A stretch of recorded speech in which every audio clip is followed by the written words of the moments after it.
They gave her father 3 days to live, 3 days before they would drag him to the center of the settlement and execute him for a crime he didn't commit. Inga had been a slave for 10 years, invisible and voiceless, but watching her father's hands bound with rope, seeing the resignation in his eyes as he accepted death, something inside her broke, or maybe it finally woke up. Then a scarred Viking warrior appeared with an impossible offer. He would pay 20 pieces of silver to save her father's life. But the price wasn't the silver. The price was her. Marry him, spy on the powerful merchant who condemned her father, help destroy the man who'd built an empire on lies and murder. One wedding ceremony in exchange for her father's survival. It should have been simple, but on the night before the wedding, she discovered the truth. And the truth was so terrible that a young man chose to tie a noose around his own neck rather than face it. Now Inga stands between two men who want to destroy each other, holding secrets that could save her father or get them all killed. And the merchant who started it all? He's already planning his next move. The smell hit Inga before she even reached the wooden door of the storage house. Salt-cured fish, wet wool, and something else. Something metallic and wrong that made her stomach twist into a knot she couldn't untangle. Her fingers trembled as she gripped the clay bowl of fish stew she'd prepared for her father. It was still warm against her palms, but the warmth did nothing to stop the ice spreading through her chest. She'd known something was wrong the moment Torsten's son Kjell had appeared at the main house that morning. His eyes wouldn't meet hers. That told her everything. The door swung open before she could knock. Torsten himself stood there, his broad frame blocking the entrance. His beard was neatly braided, his tunic expensive wool dyed deep blue. Everything about him spoke of wealth, of respectability, of power. He looked at her the way men looked at broken tools. "Your father is no longer working the docks," he said. His voice was calm, measured. That terrified her more than shouting would have. Inga's throat closed. "Master Torsten, I brought him food. He didn't eat this morning before he left." "He won't be needing it." Torsten stepped aside, and she saw past him into the dim interior of the storage house. Her father sat on the ground, his back against wooden crates stamped with Torsten's mark. His hands were bound in front of him with thick rope that had already left red marks on his weathered skin. Potter's head was down, his gray hair falling across his face. He looked smaller than she remembered, fragile, like a man who'd already accepted death. The bowl slipped from Inga's hands. It shattered against the stones, hot stew splashing across her feet. She didn't feel it. "Father?" Her voice came out broken, childlike. She hated the sound of it. Potter lifted his head slowly, his eyes found hers, and in them she saw something that made her want to scream. Not fear, resignation. He'd already given up. "Inga." His voice cracked on her name. "Go back to the house." "He stole from me," Torsten said behind her. His tone remained conversational, almost bored. 3 bolts of English cloth, wool dyed with madder root, worth more than 10 thralls like him. "No." The word came out of Inga before she could stop it. She turned to face Torsten, her heart hammering so hard she could feel it in her throat. "My father is not a thief. He would never—" The cloth was found hidden beneath his sleeping mat. Torsten's pale eyes were cold, empty of any emotion. Kjell discovered it this morning during inspection. Inga's mind raced. Her father slept in the thrall quarters, a longhouse divided into narrow spaces barely wide enough for a body. There was nowhere to hide anything. Everyone would have seen. And Pater had worked for Torsten for 8 years without a single complaint. 8 years of brutal labor on the docks, loading and unloading ships until his hands bled, until his back bent with pain he never spoke of. Someone put it there. She heard the desperation in her own voice and hated herself for it. Thralls didn't argue with their masters. Thralls who argued found themselves sold to worse places, or simply disappeared. "Please, Master Torsten, my father has served you faithfully. He would cut off his own hand before stealing from you. Perhaps he should have." "Torsten." stepped past her, moving toward Potter with the measured gait of a man who'd already made his decision. The law is clear. Theft of this value demands death. Public execution as an example to others who might forget their place. The world tilted. Inga grabbed the doorframe to steady herself. Public execution. They would drag her father to the center of the settlement. They would make everyone watch. The image flashed through her mind with horrible clarity. Potter on his knees, a sword raised. High blood on the stones. When? The question scraped out of her throat. 3 days. Torsten crouched in front of Potter, studying him like a farmer might study a lame horse before putting it down. The Jarl will be informed today. The sentence will be carried out at the next assembly. 3 days. 72 hours. 4,320 heartbeats, each one counting down to the moment she would lose the only family she had left. Inga's knees hit the ground. She didn't remember deciding to kneel, but suddenly she was there, her hands pressed flat against the cold earth, her forehead nearly touching the stones. Pride was a luxury thralls couldn't afford. Please, her voice shook. Please, Master Torsten, take me instead. Sell me to the worst master you can find. Send me to the mines. Send me across the sea, but spare him. He's all I have. She heard her father make a sound, a broken animal sound of pure anguish. Torsten stood, brushing dirt from his knees. With careful precision. Your father will die in 3 days, Inga. Accept it. And be grateful I don't punish you as well for defending a thief. He walked past her without another word. His boots crunched on the shattered pottery, grinding the pieces into smaller fragments. The door slammed shut behind him, and she heard the heavy bar drop into place from the outside. They were locked in. Inga stayed on her knees for a long moment, unable to move, unable to breathe. Then she forced herself up and stumbled toward her father. His head was down again, his shoulders shaking with silent sobs he was trying to hide from her. I'm sorry. His voice was barely a whisper. I'm so sorry, little one. Don't. She knelt in front of him, her hands hovering over his bound wrists. She wanted to touch him, to comfort him, but her fingers wouldn't stop shaking. Don't apologize. You didn't do this. It doesn't matter what I did or didn't do. Peter finally looked at her, and the defeat in his eyes was worse than any wound. I'm going to die, Inga, and you'll be alone. The truth of it hit her like a fist to the chest. She would be alone, a thrall woman without family, without protection. Torsten could do anything he wanted with her. Sell her, work her until she broke, or worse. There has to be a way. She gripped his bound hands, feeling how cold his skin had become. There has to be someone who can help us. Potter shook his head slowly. We're thralls, Inga. We have no voice, no rights. No one will help us. Outside she heard voices, laughter. Life continuing as if her world wasn't ending. The sun would rise tomorrow and the next day and the day after that. And on that fourth morning, her father would be gone. She pressed her forehead against his bound hands and finally let herself cry. The guards let Inga out 2 hours before sunset. Her father remained locked inside, alone in the darkness with his bound hands and the certainty of death. She stumbled through the settlement. With no destination in mind, her eyes swollen from crying, her throat raw. People stepped aside when they saw her coming. They knew. Everyone always knew when someone was marked for execution. The evening air bit at her skin, carrying the sharp scent of smoke from cooking fires and the distant crash of waves against the rocky shore. She found herself walking toward the harbor without deciding to go there.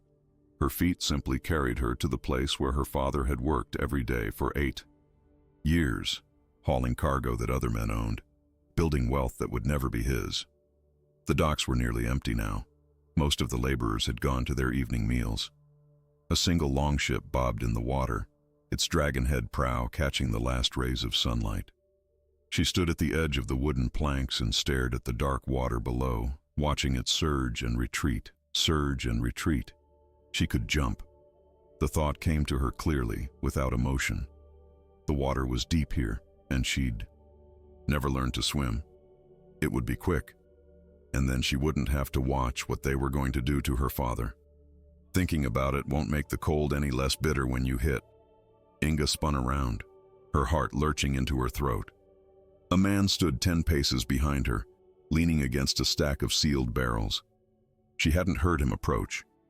His presence there felt wrong, deliberate, like he'd been waiting for her.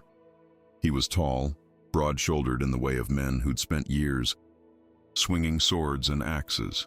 His dark hair was pulled back from a face marked by a scar that ran from his left temple down to his jaw. His clothes were worn but well-made, a warrior's garb that had seen better days, but it was his eyes that held her attention. They were watching her with an intensity that made her skin prickle with unease. "I wasn't," she started, then stopped. What was the point of lying? "Yes, you were." He pushed away from the barrels and moved closer, his steps measured and careful, like he was approaching a spooked animal. "I've seen that look before, usually right before someone does something they can't take back." Inga took a step backward, closer to the edge. "Who are you?" "Someone who heard about your father." He stopped several paces away, maintaining the distance between them. "The old thrall accused of stealing from Torsten the Wealthy, the one who'll be executed in 3 days. The confirmation from a stranger's mouth made it real in a way it hadn't been before. Her legs felt weak. Everyone knows then. Everyone knows, and everyone believes he's guilty. The man's expression didn't change. Because Torsten said so, and Torsten is a respected man in this settlement. Something in his tone made her look at him more carefully. There was bitterness there, hidden beneath the surface like a blade concealed in a cloak. "You don't believe it," she said slowly. "I know Torsten." The man's jaw tightened. "I know exactly what kind of man he is. The kind who smiles while he destroys you. The kind who uses the law like a weapon and calls it justice." Inga's pulse quickened. "You know him. How?" "That's not important right now." He took another step forward, and this time she didn't retreat. "What's important is that I can save your father's life." The words hung in the air between them. For a moment, Inga couldn't breathe. Hope was a dangerous thing, more painful than despair because despair at least felt certain. "How?" Her voice came out as a whisper. "You're not a Jarl. You can't overturn the sentence." "No, I can't." He crossed his arms over his chest. "But I can buy his life, pay compensation in silver, enough that Torsten would be a fool to refuse it." Inga's throat constricted. "Why would you do that? You don't know us. We're thralls. We have nothing to give you in return. You have something I need." His eyes locked onto hers, and she saw calculation there, cold and precise. "Yourself, as my wife." The word struck her like a physical blow. She actually took a step back this time, her heel catching on the edge of the dock. He moved fast, his hand shooting out to grip her arm and steady her before she could fall. His fingers were strong, calloused, the grip of a man used to holding weapons. "Let me go." She tried to pull away, but he held firm. "Listen to me first." His voice was urgent now, stripped of its earlier control. "I'm not asking you to be a real wife. I need a woman to claim land that was promised to me years ago, before I was exiled from this settlement. The law says I must be married and established before I can reclaim it. You help me get what's mine, and I'll use my first harvest profits to pay for your father's life." "Exiled?" The word caught in her mind. "You were outlawed? Falsely accused and cast out?" His grip on her arm loosened but didn't release. "By Torsten's testimony.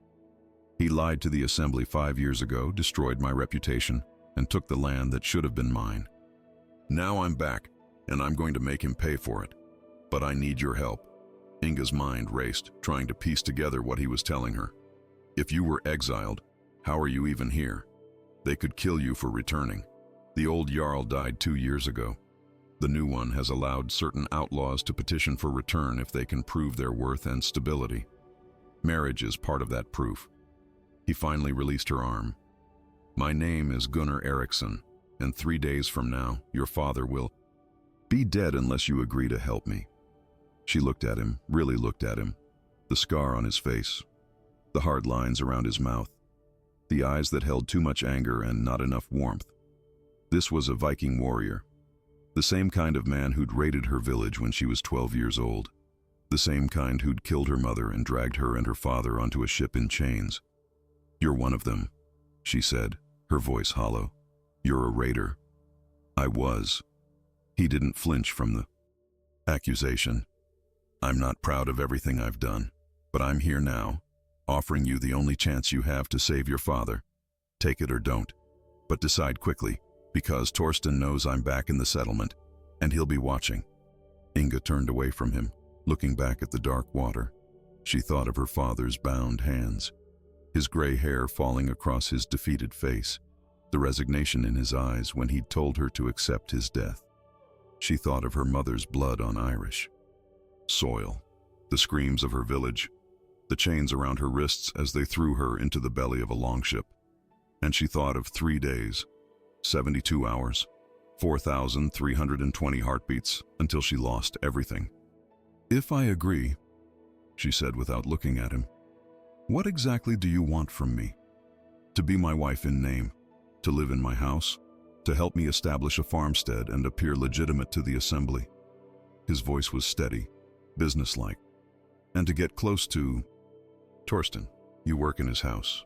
You see things, hear things. I need information that will prove what he really is.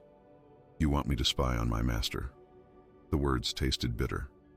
"I want you to help me destroy the man who's about to murder your father for a crime he didn't commit." Inga closed her eyes. She could still smell the fish stew she'd brought to the storage house, could still hear the clay bowl shattering against the stones. When she opened her eyes, she turned to face Gunnar. "Save my father first," she said. "Then I'll do whatever you want." Gunnar came to Torsten's house the next morning, just after dawn. Inga was scrubbing the hearthstones when she heard his voice carrying through the main hall. Deep, controlled, with an edge of steel beneath the courtesy. She froze with the brush still in her hand, her heart hammering against her ribs. "I've come to discuss a matter of compensation," Gunnar said. Torsten's response was smooth, almost amused. "Gunnar Eriksson, I heard you'd crawled back to our settlement. I'm surprised the new Jarl allowed it. The Jarl is more interested in justice than the old one was." There was a pause, heavy with meaning. "I'm here about the thrall you've condemned to death, Potter. I wish to pay compensation for his crime." Inga crept closer to the doorway, staying in the shadows where she couldn't be seen. Through the gap, she could see Torsten standing near the long table, his arms crossed over his chest. Kjell stood behind him, his young face uncertain. The boy's eyes kept darting between his father and Gunnar. "The thrall is a thief," Torsten said. "Why would you waste silver on him?" "Because I need his daughter as my wife." Gunnar's voice didn't waver. "I'm reclaiming my land, building a farmstead. The law requires me to be married and established. Inga is young, healthy, knows how to work. She'll do." The casual way he said it made Inga's stomach turn. "She'll do." Like she was a tool he was purchasing, a plow or an axe. Torsten laughed, the sound cold and sharp. "You want to marry a thrall? You've fallen far, Gunnar. I remember when you had prospects, land, reputation, before you threw it all away. Before you lied to the assembly and destroyed me." Gunnar took a step forward. Inga saw his hand rest on the hilt of the knife at his belt. "But we're not here to discuss the past. Name your price for the old man's life." The silence stretched out. Inga could hear her own breathing, too loud in her ears. She pressed her palm against the wall to steady herself. 20 pieces of silver," Torsten finally said. The number hit Inga like a fist. 20 pieces. It was an enormous sum. More than most farmers earned in an entire year. Torsten wasn't just setting a price. He was making sure Gunnar couldn't possibly pay it. "Done." Gunnar's response came without hesitation. Inga saw Torsten's expression shift, surprise flickering across his face before he could hide it. "You have that much silver?" "I've spent 5 years trading in the eastern routes. I've earned enough to start again." Gunnar moved closer to the table. "I'll bring the silver tomorrow. You'll release Potter from his sentence and transfer ownership of his daughter to me. We'll make it official before witnesses at the assembly." Torsten's jaw tightened. For a moment, Inga thought he would refuse. She could see the calculation in his eyes, the realization that he'd underestimated Gunnar's resources, but refusing now would make him look petty, greedy. Everyone would know he'd set an unfair price. Fine. The word came out clipped. But the girl stays in my household until after the wedding ceremony. I won't have you taking what's mine before the proper agreements are made. Agreed. Gunnar turned to leave, then stopped. One more thing, Torsten. The cloth that was supposedly stolen. I want to see it. Why? Suspicion darkened Torsten's face. Because I'm paying 20 pieces of silver for a crime. I want to verify what was taken. Gunnar's tone was reasonable, but Inga heard the trap in it. Surely you still have the evidence.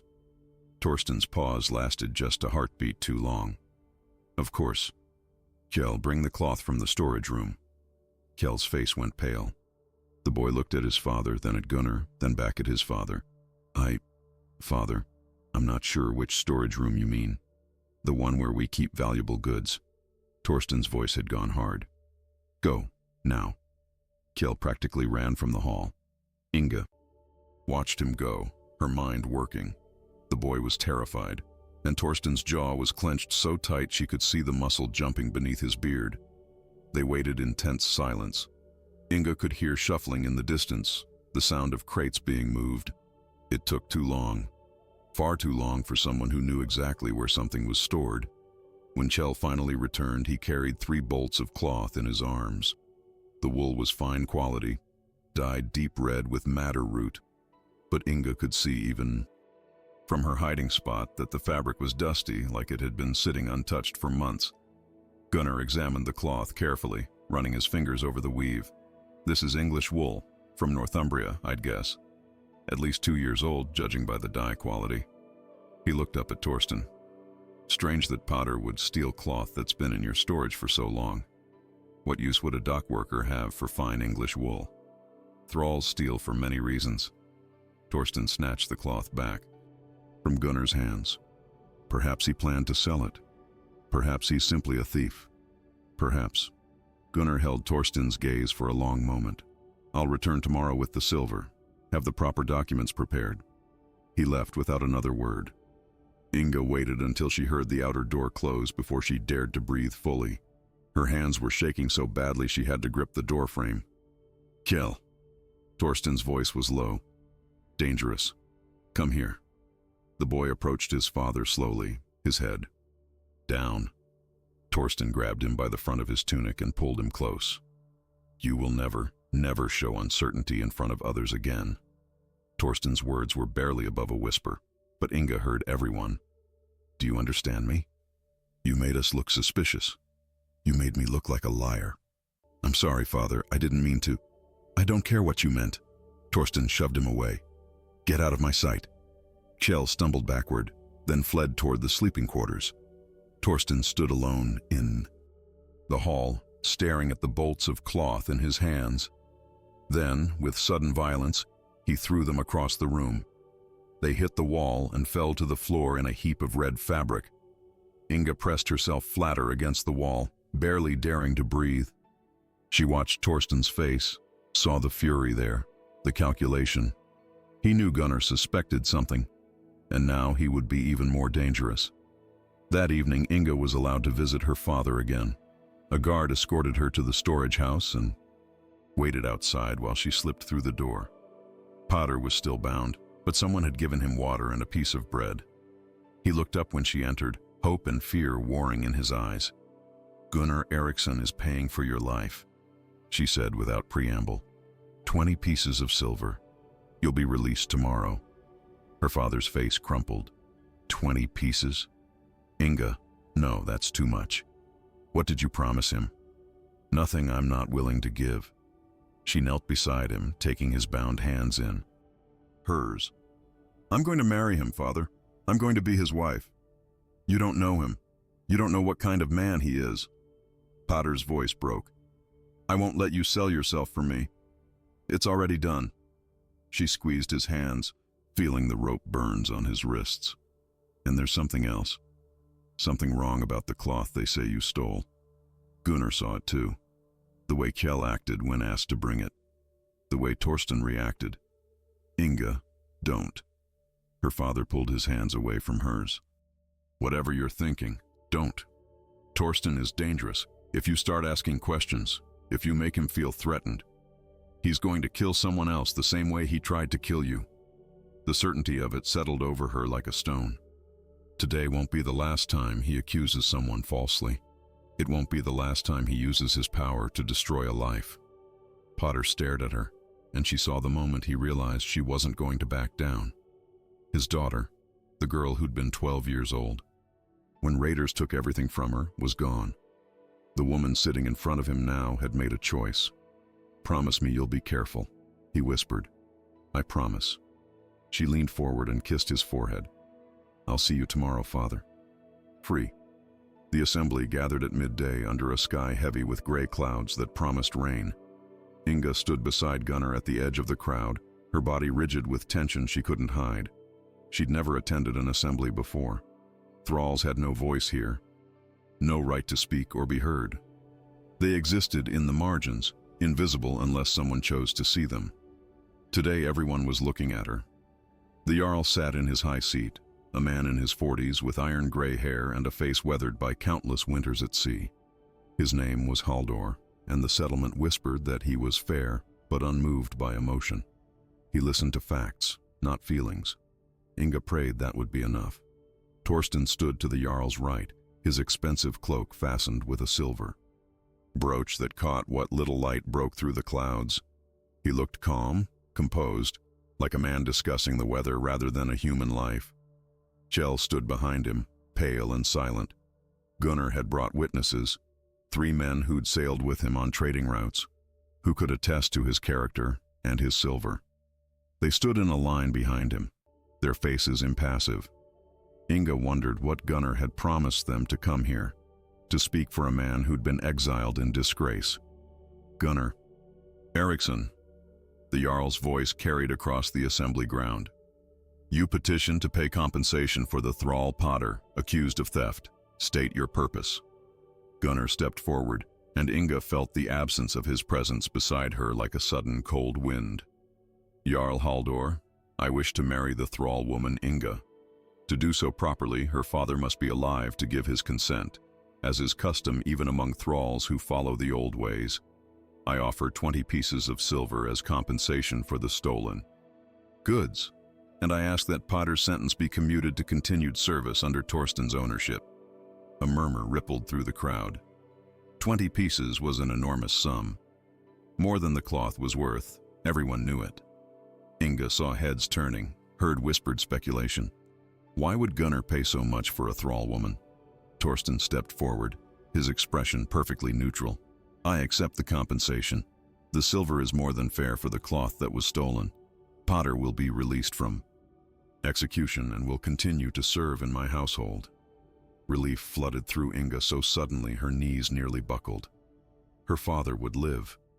Whatever came next, whatever price she had to pay, he would live. However, Torsten continued, and Inga's heart stopped. I must question Gunnar's true motives. This is a man who was exiled from our settlement 5 years ago for theft and deception. A man who lied to traders, who broke contracts, who brought shame to his family name. Now he returns with silver he claims to have earned honestly, wanting to marry a thrall and reclaim land he has no right to. The murmuring grew louder. Gunnar's jaw tightened, but he didn't speak. Inga saw his hands curl into fists at his sides. You dare speak of deception? Gunnar's voice cut through the noise like a blade. You, who testified falsely against me 5 years ago? You, who claimed I stole from you when the only thing I took was the truth about your business practices? Careful, Eriksson. Likorm. Jarl's tone held warning. This assembly is not the place for old grudges. State your defense or withdraw your petition. Gunnar took a breath, visibly forcing control over his anger. I was convicted based on the testimony of one man. Torsten claimed I stole 3 trading contracts from his office. He produced documents that he said proved my guilt. But those documents were forgeries, created by Torsten himself to remove a competitor from the settlement. Lies. Torsten's voice remained calm. but Inga saw the flicker of something dangerous in his eyes. I had multiple witnesses who saw you in my office the night the contracts disappeared. Witnesses you paid. Gunnar took another step forward. I've spent 5 years gathering evidence, Jarl Haldor. I have testimony from traders in the eastern routes who will swear that Torsten has used false documents before. I have... Enough. The Jarl raised his hand. This assembly is called to address the matter of Putter's compensation, not to woo. Retry your case from 5 years ago. Do you have the silver you promised? Gunnar gestured to one of his witnesses, who stepped forward carrying a leather pouch. He opened it before the Jarl, revealing silver coins that gleamed even in the dim light. 20 pieces, exactly as promised. The Jarl examined the silver, then nodded. The compensation is accepted. Potter's sentence is commuted. Gunnar Eriksson, you may petition to marry the thrall Inga, subject to her father's consent and Torsten's. Agreement to transfer ownership. I consent to the marriage. Torsten's voice was smooth as oil. On one condition, Inga remains in my household for 3 more days to complete her current duties and train her replacement. After that, she's free to go with her new husband. Inga's stomach dropped. 3 more days. 3 days where Torsten could do anything he wanted. 3 days where she would be completely in his power, and Gunnar couldn't stop him. Gunnar's eyes narrowed. That's not... It's... reasonable, the Jarl interrupted. 3 days is customary for transfer of household thralls. Gunnar Eriksson, do you accept these terms? The silence stretched out. Inga could feel Gunnar's reluctance, his suspicion, but he had no choice. Refusing now would insult the Jarl and destroy any chance he had of reclaiming his land. I accept, Gunnar said finally. Then it settled. The Jarl stood, signaling the end of the assembly. The marriage will take place 3 days from now. Until then, Inga remains Torsten's property. The crowd began to disperse. Inga stood frozen as people moved around her, their voices a blur of meaningless sound. She felt Gunnar's hand on her arm, steady and warm. 3 days, he said quietly, his mouth close to her ear. Stay alert. Don't give him any reason to punish you, and don't trust anything he says. What if he... She couldn't finish the sentence. He won't. Gunnar's grip tightened. He's too careful. Anything he does to you now would look suspicious, especially with the Jarl watching. But he'll try to use you to get information about me. Be careful what you say. He released her arm and stepped back. Inga watched him walk away, his shoulders tense beneath his cloak. The 3 witnesses followed him, and she was alone in the thinning crowd. Inga. Torsten's voice made her spine stiffen. Come, we have work to do. She turned to face him. His expression was pleasant, almost friendly. That terrified her more than anger would have. Yes, master. The words tasted like ashes. She followed him back toward his house, acutely aware of Kiel trailing behind them. The boy's eyes were fixed on the ground, his face pale. He looked like he wanted to disappear. That evening, Torsten called Inga to the main hall. She found him seated at the long table, a cup of mead in his hand. Kjell was nowhere to be seen. Sit. Torsten gestured to the bench across from him. Inga hesitated. Thralls didn't sit at the master's table. This was wrong. A violation of every rule she'd learned in 10 years of captivity. I said sit. His tone didn't change, but something in it made her obey. She lowered herself onto the bench, her back straight, her hands clasped in her lap. Torsten studied her over the rim of his cup. You're going to be Gunnar's wife, he said conversationally. That's interesting. He must want something very badly to pay so much for you. Inga said nothing. He's planning something. Torsten set his cup down. Some scheme to discredit me, to reclaim what he thinks was stolen from him. And you're going to help me stop him. Master, I don't... Yes, you do. Torsten leaned forward. For the next 3 days, you're still mine, and I'm giving you a choice. You can go to Gunnar's house and spy for me. Tell me what he's planning, who he's talking to, what evidence he thinks he has. Do this, and I'll let your father go free, truly free. I'll release him from thraldom entirely. The offer hung in the air between them. Freedom, true freedom, not just survival. Her father could leave this place, Start over somewhere else. Live the last years of his life as a free man. And if I refuse? Her voice came out steady despite the fear clawing at her chest. Torsten smiled. It didn't reach his eyes. Then your father will have an accident, something unfortunate and completely unavoidable, and you'll spend the rest of your life knowing you could have saved him. Inga didn't sleep that night. She lay on the narrow pallet. In the thrall quarters, staring at the darkness above her, Torsten's words echoing in her mind like a curse she couldn't escape. Spy for him or watch her father die? The choice wasn't really a choice at all. It was a noose disguised as an offer. But something about it felt wrong. Torsten was a careful man, methodical in his cruelty. Why would he trust her with something so important?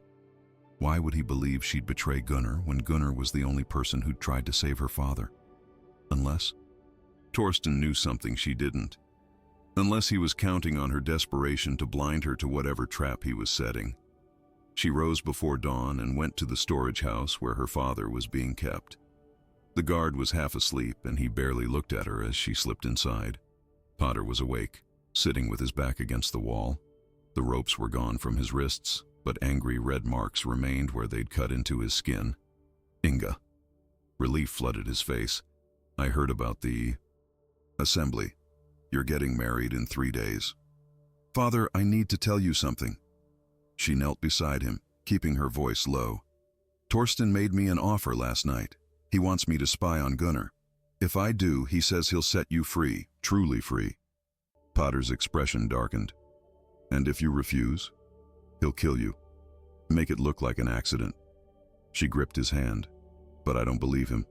Even if I do what he asks, he won't keep his word. Men like Torsten never do. Then what will you do? Her father's voice was steady, but she could see the fear in his eyes. Not for himself, for her. I'm going to tell Gunnar everything. The decision settled over her with unexpected clarity. Torsten thinks I'm trapped, that I have no choice but to obey him.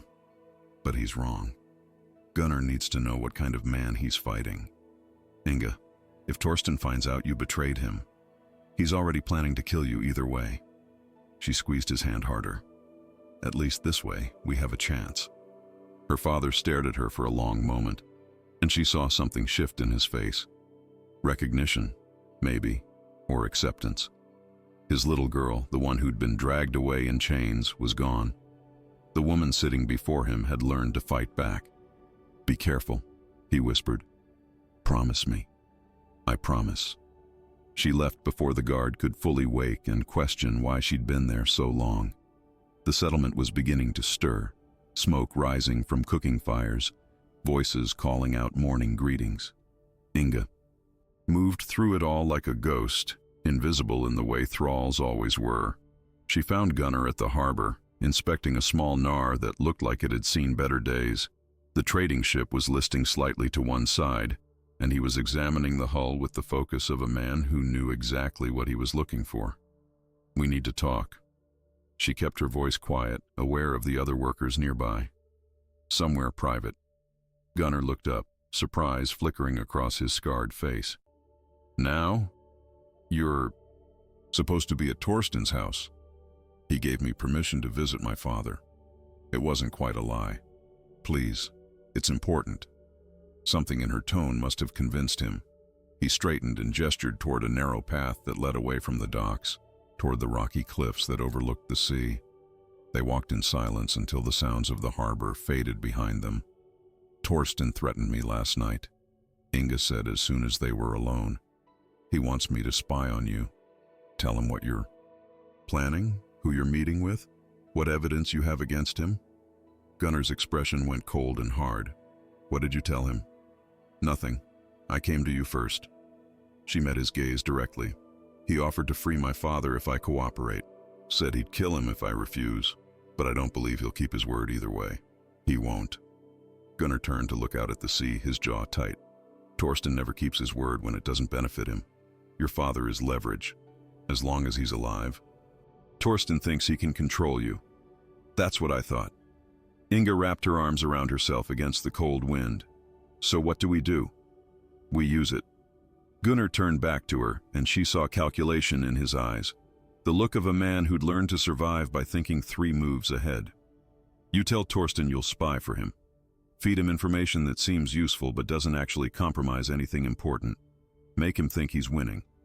And what will you really be doing? She studied his face, looking for the lie beneath the words. She'd learned that skill young, in the early days of captivity. How to read the truth in eyes that tried to hide it.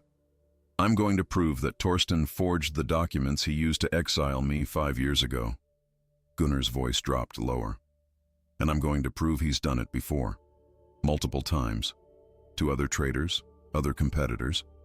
There's a merchant in the eastern settlement who lost everything because of Torsten's lies. He's agreed to testify. If I can protect him, how does that help my father? Because if I can destroy Torsten's reputation, if I can show the Jarl that he's a liar and a fraud, then everything he's accused others of becomes suspect. Gunnar stepped closer, including the theft he blamed on your father. Hope sparked in Inga's chest, small and fragile. You think you can prove my father's innocent? I think Kjell knows the truth. Gunnar's eyes locked onto hers. I saw his face when Torsten ordered him to bring the seer cloth. The boy is terrified of his father, but he's not a good liar. If we can get him alone, if we can make him feel safe enough to talk, he'll never betray his father. Inga shook her head. He's too afraid. Everyone has a breaking point. Gunnar's tone was matter of fact, neither cruel nor kind, just stating reality. We just need to find his. Inga thought of Kjell's pale face at the assembly, the way he'd looked at the ground rather than meet anyone's eyes. The boy carried guilt like a physical weight. She'd seen it in the slump of his shoulders, the tremor in his hands when he'd brought the cloth to his father. I work in the same house as him, she said slowly. I could talk to him. Not directly about the theft, but I could try to gain his trust. Be careful. Gunnar's hand moved to her shoulder, the touch brief but steady. Kjell might seem weak, but he's Torsten's son. He'll tell his father everything if he thinks it will protect him. I know. She did know. She'd learned years ago that survival sometimes meant betraying the people who tried to help you. It was an ugly truth, but truth nonetheless. They stood in silence for a moment, the wind whipping around them, carrying the salt spray from the waves crashing against the rocks below. Inga realized, with a strange sense of disconnection, that in 3 days she would be married to this man. This stranger, with the scarred face and angry eyes, who was using her just as surely as Torsten was. The difference was that Gunnar had been honest about it. Why did Torsten really exile you? She asked the question before she could stop herself. What did you take from him that made him hate you this much? Gunnar's expression shuddered closed. I found out he was selling faulty goods to traders and blaming the craftsmen when complaints came back. I threatened to expose him to the Jarl, so he destroyed me first. That's not the whole truth. Inga saw the tension in his shoulders, the way his hand moved. Unconsciously to the scar on his face. There's something else. For a long moment she thought he wouldn't answer. Then he spoke, his voice rough. He had my sister enslaved. She was a free woman, married to a farmer who owed Torsten money. When the farmer died, Torsten claimed she was collateral for the debt. The Jarl at the time agreed with him. She killed herself 3 months later rather than live as a thrall. The words hit Inga like a physical blow. She understood then, the anger in Gunnar's eyes wasn't just about land or reputation. It was about a sister who'd chosen death over slavery, a sister who'd been taken by the same man who now held power over Inga's father.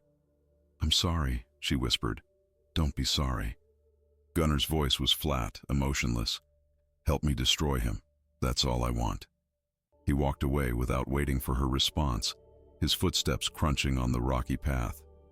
Inga stood alone on the cliff, looking out at the gray sea that stretched endlessly before her. Somewhere out there was the land she'd been taken from, Ireland green and wet and forever lost to her. She'd been 12 years old when the raiders came.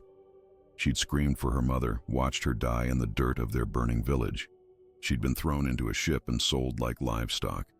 She'd spent 10 years learning to survive in a world that saw her as property. But standing there on that cliff, with the wind tearing at her hair and the taste of salt on her lips, Inga made a choice. She would help Gunnar destroy Torsten. Not because she owed Gunnar anything. Not because she believed in justice or revenge or any of the things that seemed to matter to Vikings. She would do it because Torsten represented every man who'd ever taken something from her.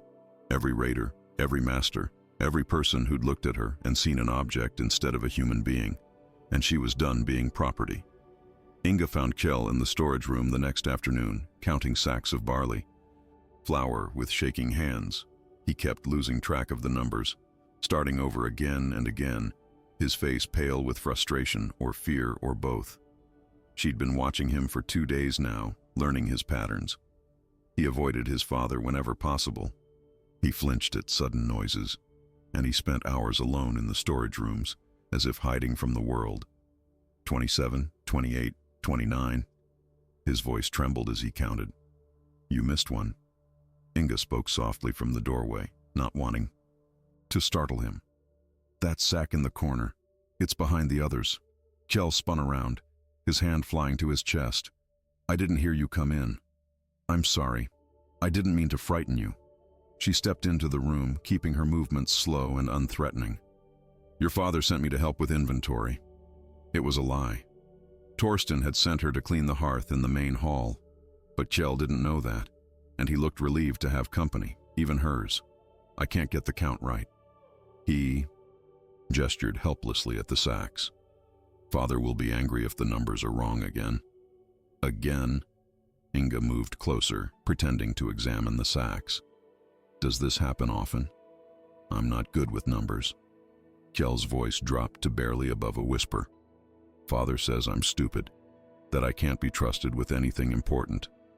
Inga felt an unexpected pang of sympathy. She recognized the way he held himself, shoulders curved inward as if trying to take up less space. The way his eyes darted toward the door every few seconds, anticipating his father's arrival. She'd seen that posture before, in other thralls who'd been broken by years of cruelty. You're not stupid. She said it matter-of-factly, the way she might comment on the weather. Counting sacks is boring work. Anyone would lose track. Kjell looked at her with something like gratitude. You won't tell my father I needed help? Why would I? Inga began counting the sacks herself, making sure to count aloud so he could verify. We all need help sometimes. They worked in silence for several minutes. Inga could feel Kjell relaxing slightly, his breathing becoming less rapid. She waited until they'd finished the count before speaking again. Can I ask you something? She kept her tone casual, curious rather than accusatory. The cloth that my father supposedly stole. When did you find it? Kjell's shoulders immediately tensed.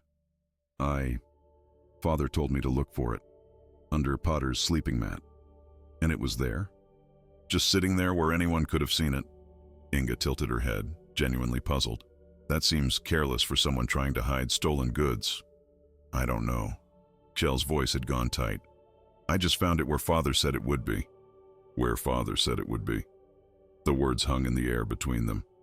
Inga saw the moment Kjell realized what he'd revealed, the way his face went even paler, his eyes widening with panic. I meant that Father told me to look there. Because he'd heard rumors. Kjell was scrambling now, trying to cover his mistake. That's all, just rumors. Kjell. Inga stepped closer, lowering her voice. I'm not going to tell anyone what you said, but I need to know the truth. Did my father really steal that cloth? I can't. Kjell backed away from her, shaking his head. Please don't ask me that. My father was going to die. Inga heard her own voice crack, felt tears burning in her eyes that she hadn't given herself permission to shed. They were going to execute him in front of everyone, for something he didn't do. I'm sorry. Kjell's words came out choked. I'm so sorry. Then tell me the truth. She moved closer again, not letting him retreat. Please, if you have any decency at all, tell me what really happened. Kjell's face crumpled. For a moment she thought he might cry. His hands twisted together, knuckles white with tension. He looked toward the door again, then back at her, trapped between loyalty to his father and something that might have been conscience. It was me. The words came out so quietly, she almost didn't hear them. I took the cloth, months ago.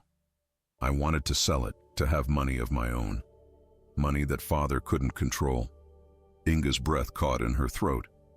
And your father knew? He found out 2 weeks ago. He was furious.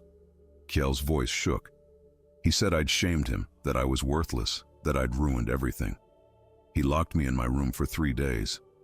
When he let me out, he told me we were going to fix it, that we'd blame someone else, someone who didn't matter. Someone who didn't matter. A thrall. Her father. A man whose life was worth less than protecting Torsten's reputation and his disappointing son. So you put the cloth under my father's mat. Inga felt cold spreading through her chest, ice crystallizing around her heart. You let them condemn an innocent man to death to save yourself. I didn't have a choice. Kjell's voice rose to a desperate pitch. You don't know what father is like when he's angry. He would have done something terrible. To me, to mother, to anyone who got in his way. My father was going to die. Inga repeated the words slowly, distinctly, making sure each one landed. An innocent man, because you were too much of a coward to face your own mistake. I know. Tears were streaming down Kjell's face now. I know, and I'm sorry, but I can't tell anyone. If father finds out I told you, if he even suspects, he'll do to you what he tried to do to my father. Inga finished the thought for him. That's what you're afraid of. That's why you're telling me this now, because you know you're not safe either. Kjell sank down onto a barrel, his head in his hands. Father doesn't just ruin people's reputations. He destroys them completely. The traitor who testified against him 3 years ago, he disappeared. Everyone said he left the settlement, went back east. But I heard father talking to one of his men. They killed him, weighted his body with stones and threw him in the fjord. The confession hit Inga like a bucket of freezing water. Murder. Not just lies and manipulation, but actual murder. Torsten wasn't just cruel. He was a killer who'd learned to hide his crimes behind the respectability of wealth and social standing. Does your mother know? Inga asked. Mother knows nothing. Kjell looked up, his face streaked with tears and snot. Father keeps her separate from his business. She thinks he's a good man, a successful trader. She has no idea what he really does. Inga's mind raced. This was more than she'd hoped for, more than Gunnar could have anticipated. Kjell's confession could destroy Torsten completely, but it was also worthless unless Kjell agreed to repeat it publicly, and the boy was clearly too terrified to do that. Listen to me. She crouched in front of Kjell, forcing him to meet her eyes. In 2 days, I'm getting married to Gunnar Eriksson. Do you know who he is? The man father had exiled. Kjell nodded miserably. Father hates him. Gunnar is trying to prove that your father lied about him, just like he lied about my father. And he's not going to stop until he succeeds. Inga kept her voice steady, matter of fact. When that happens, your father is going to fall. Everything he's built, all his power, all his protection, it's going to crumble. And when it does, do you think he'll protect you? Or do you think he'll throw you to the wolves to save himself? Kjell stared at her, understanding slowly dawning in his eyes. He'd blame me. For everything. Yes. Inga stood up. So you have a choice. You can keep your father's secrets and hope he doesn't decide you're a liability. Or you can tell the truth before it's too late. Help us bring him down before he destroys you too. I can't. Kjell's voice broke. If I testify against him, if I tell the Jarl what I know, father will kill me. You don't understand. He's capable of anything. I understand better than you think. Inga moved toward the door, then paused. I've spent 10 years as a slave because men like your father decided my life didn't matter. I've watched good people die because they got in the way of powerful men's ambitions. So yes, I understand exactly what your father is capable of. She left him there, sitting alone in the storage room, surrounded by sacks of flour and the weight of his own guilt. Her hands were shaking as she walked back through the house. She had what Gunnar needed: Kjell's confession, proof that Potter was innocent, that Torsten had orchestrated the entire thing. But she also had a problem. Kjell wouldn't testify, not willingly, not unless they could guarantee his safety, and even then, the boy was so broken by years of his father's cruelty that he might choose silence over survival. Inga found Torsten in the main hall that evening, drinking mead with 2 other merchants. He looked up when she entered, his expression pleasant, but his eyes cold and assessing.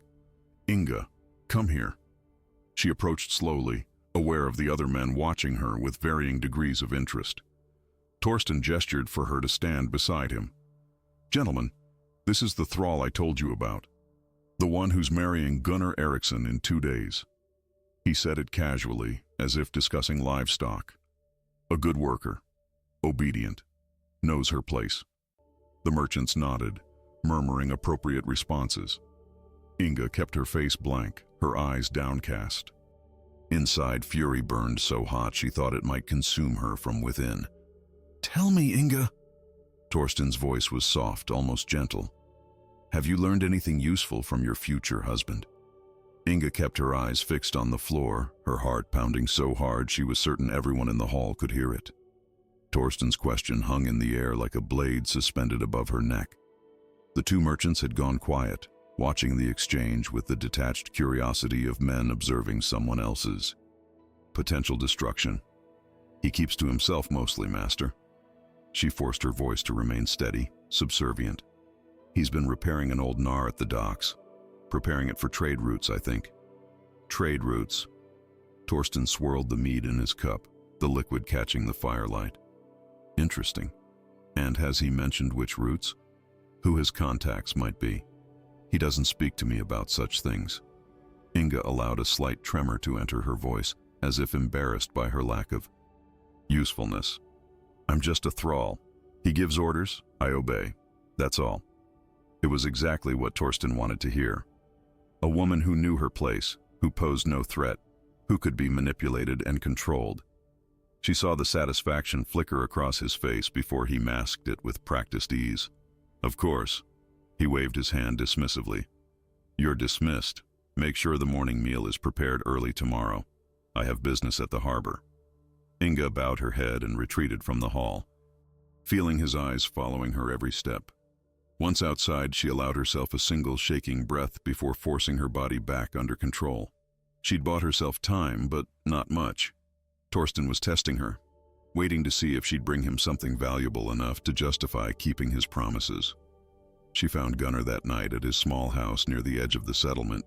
It was barely more than a one-room structure with a hearth and a sleeping bench, the kind of place that spoke of a man starting over with nothing. He opened the door before she could knock, as if he'd been expecting her. "Come in quickly." He pulled her inside and shut the door behind her. "You shouldn't be here. If anyone sees you, I don't care." Inga moved to the center of the room, where the fire provided enough light to see his face clearly. "I talked to Kjell. He confessed everything." Gunnar went very still. "Everything?" "He stole the cloth.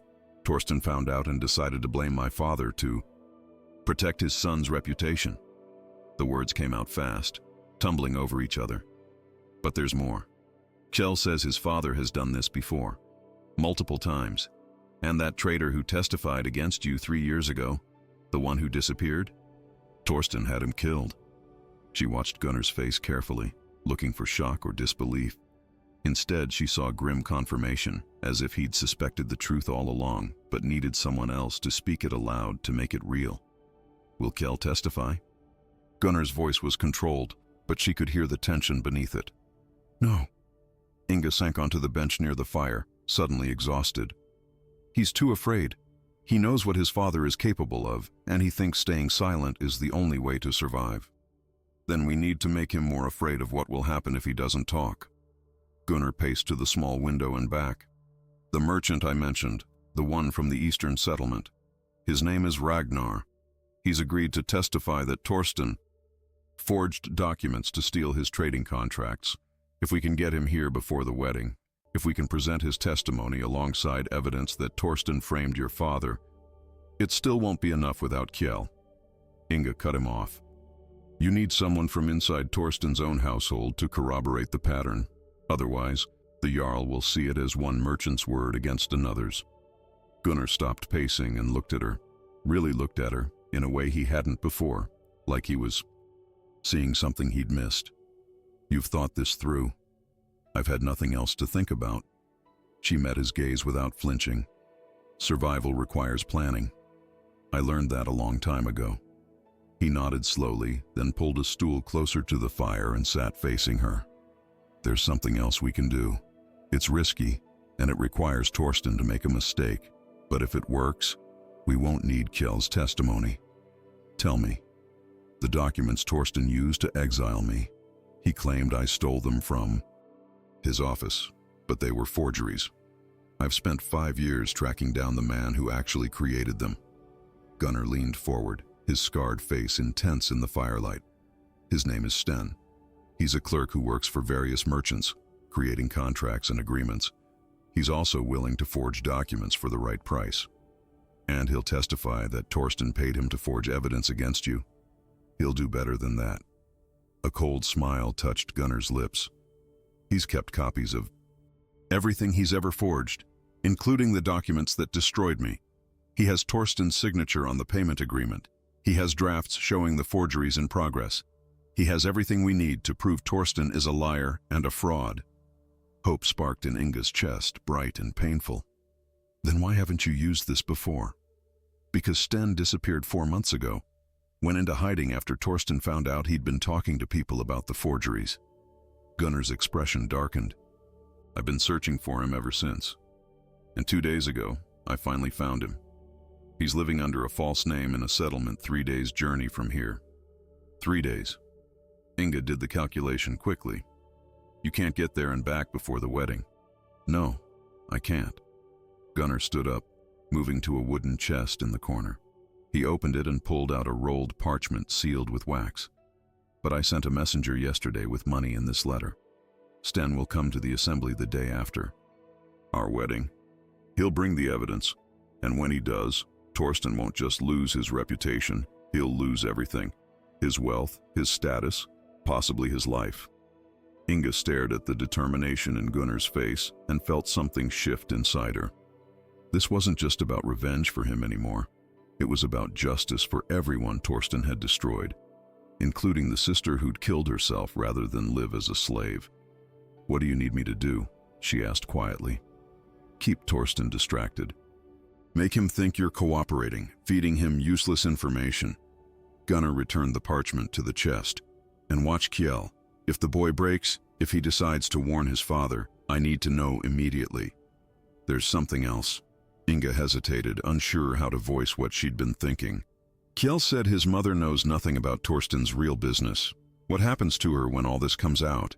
I don't know. Gunnar's voice was flat. That's not my concern. It should be. Inga stood up, facing him directly. She's innocent.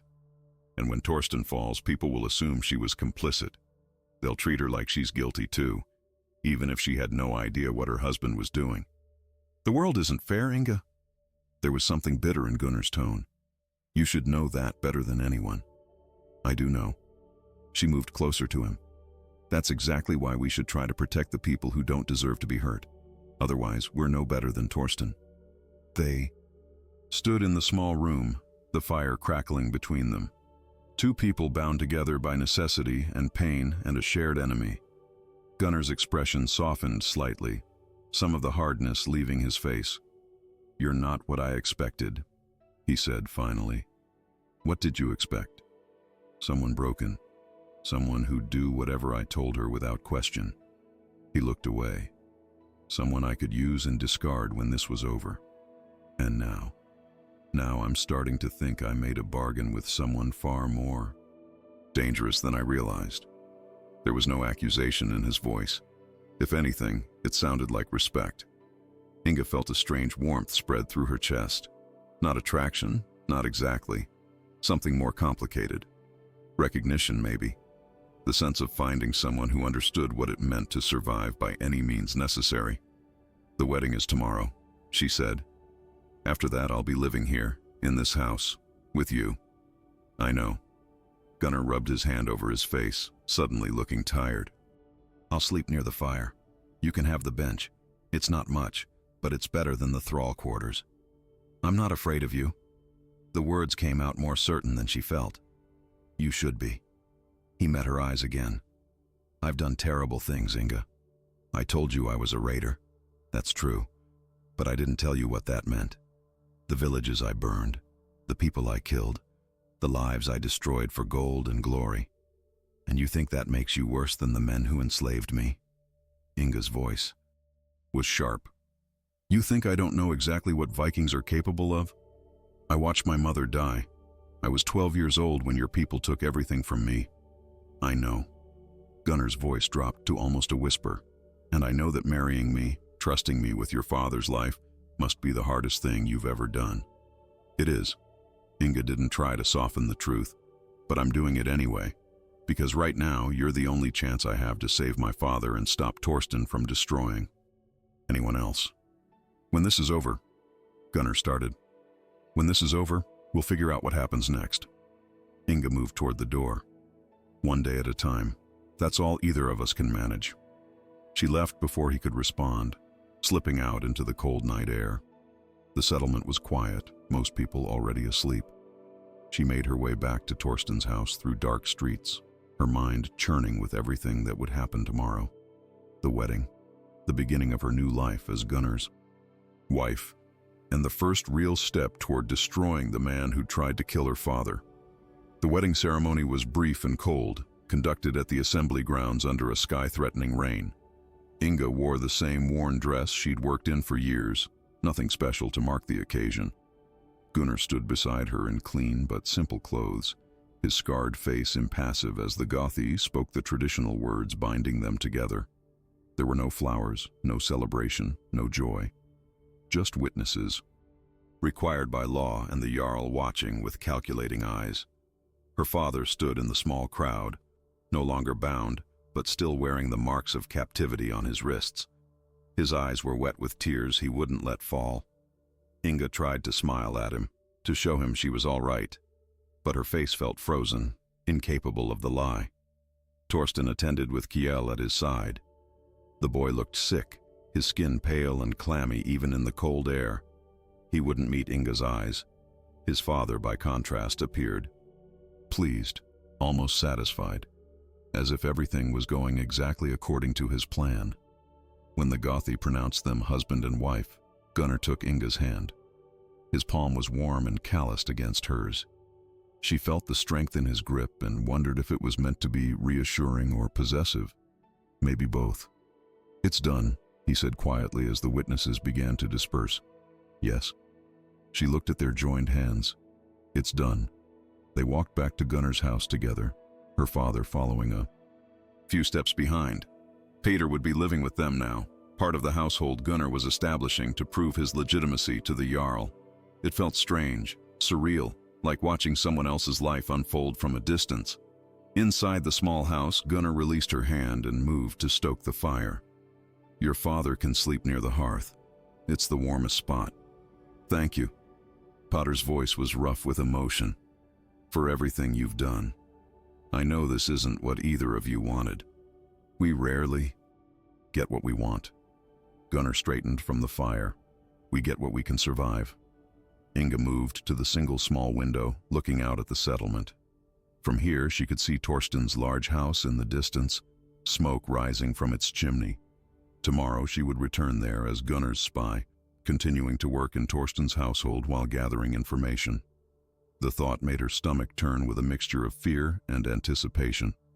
"Sten should arrive tomorrow evening," Gunnar said. Behind her. "I've arranged for him to stay with Ragnar, the merchant from the east. They'll both testify at the assembly the day after tomorrow. And if Torsten finds out they're here..." Inga turned from the window. "He won't have time to do anything about it." Gunnar's expression was grim. "That's the risk we're taking. Everything happens fast, or it doesn't happen at all." The day passed in tense preparation. Gunnar spent hours with his witnesses, reviewing their testimony, ensuring every Detail was perfect. Inga helped her father settle into his new space, giving him blankets and showing him where things were stored. Potter moved slowly, carefully, like a man who couldn't quite believe he was safe yet. That evening, a boy came running to the house, breathless and wide-eyed. "Gunnar Eriksson, there's been an accident at Torsten's house. His son Kjell." Inga's heart stopped. She was out the door before the boy finished speaking, running through the darkening streets with Gunnar. Close behind her, people were gathered outside Torsten's house, their faces shocked and horrified. She pushed through the crowd, her breath coming in harsh gasps. Kjell lay on the ground near the storage house, his body twisted at an unnatural angle. Blood pooled beneath his head, dark and spreading.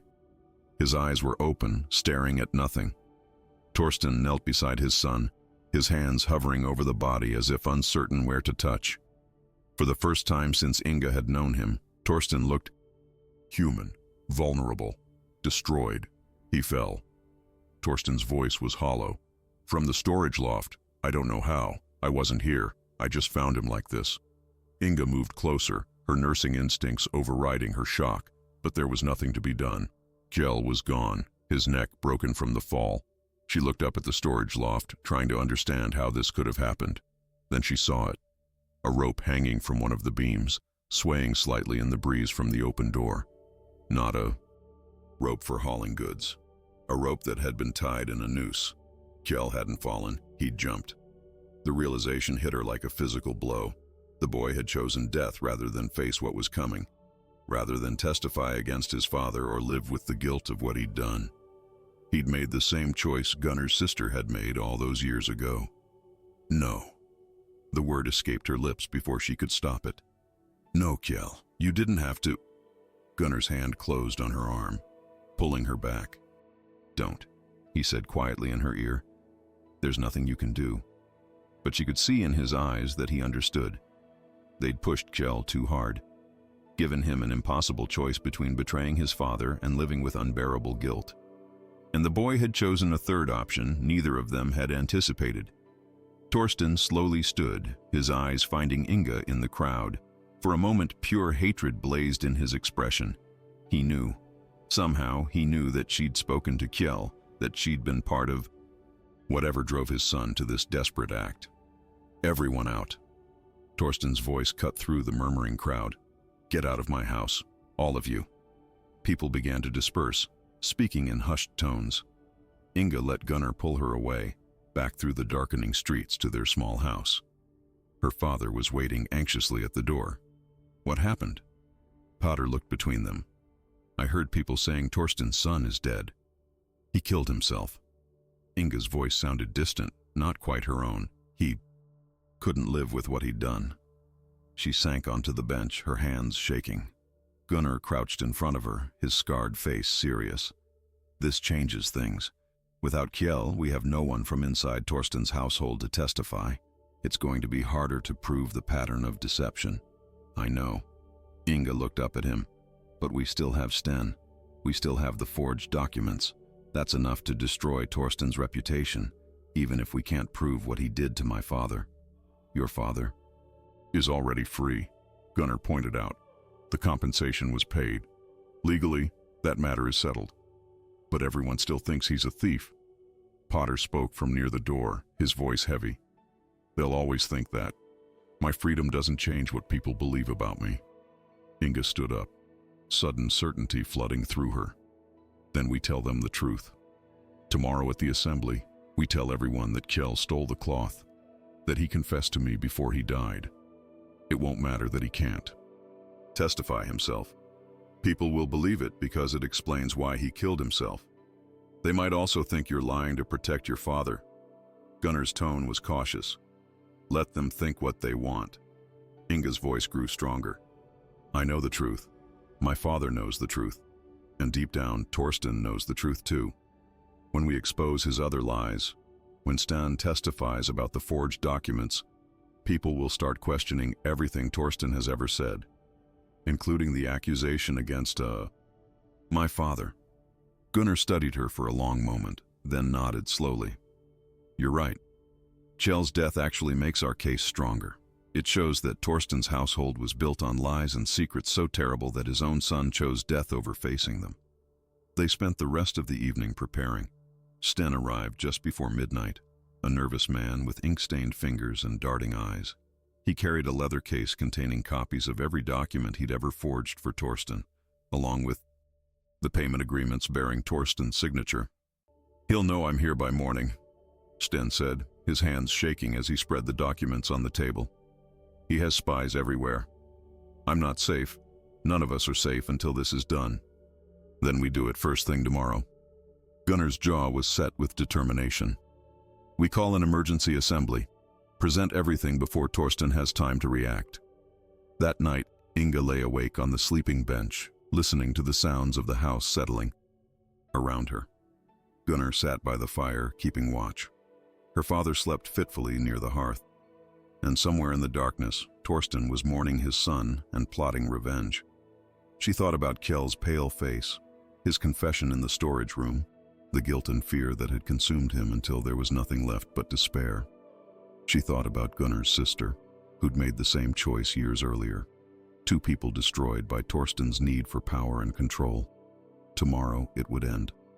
One way or another, the truth would come out, and Torsten would finally face justice for everything he'd done. But as dawn approached and Inga finally drifted into uneasy sleep, she couldn't shake the feeling that Torsten had one more move to make, one final desperate act to protect himself. She just didn't know what it would be. Inga's story forces us to confront an impossible question. How far would you go to save someone you love? Would you marry a stranger who represents everything that, destroyed your life? Would you walk back into the house of the man who tried to murder your father, pretending to serve him while plotting his downfall? She was just a slave, invisible to a world that saw her as property. But when faced with losing the only family she had left, she became something far more dangerous than anyone expected. Sometimes survival isn't about waiting to be saved. Sometimes it's about becoming the person strong enough to save yourself. The truth Inga discovered came at a terrible price.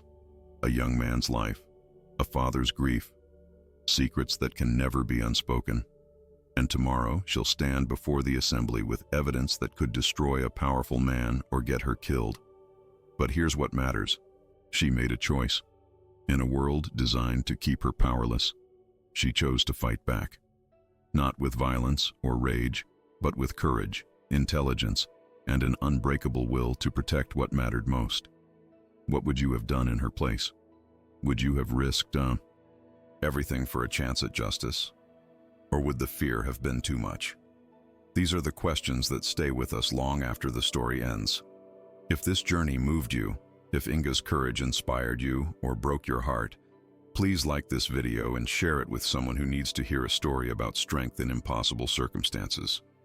Subscribe to follow more stories that remind us what humans are capable of when everything is on the line. Because sometimes the most powerful thing we can do is refuse to stay silent.